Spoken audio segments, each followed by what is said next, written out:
హే everyone, ఏంటో smell చూస్తుంది అనుకుంటున్నారా? సో ఫిష్ ఫ్రై, నేనైతే ఫిష్ ఫ్రై ట్రై చేసేసాను. నేను తింటే మా అన్న వాళ్ళ అబ్బాయి నా పక్క నుంచి అలా చూస్తున్నాడు అన్నాక.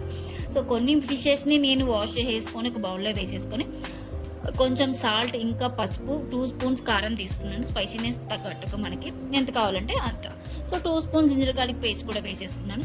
ఈ మసాలా అంతా పీసెస్ పట్టినట్టు మనం మిక్సీ చేసుకుంటే సరిపోద్ది. ఆ మిక్స్ చేస్తుంటేనే నాకు నోరు ఊరిపోతుంది నాకైతే. సో చాలా డేస్ అయింది నేను తిని.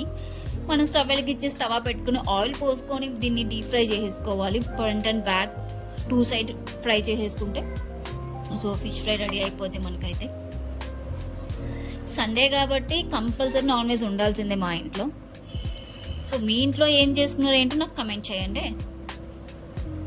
నేను 6 పీసెస్ తీసుకున్నాను, అందుకే 3 పీసెస్ వైజ్గా నేను ఫ్రై చేసేసుకున్నాను. కొంచెం నిమ్మకాయ పిండుకొని మనం తింటే మామూలుగా ఉండదు.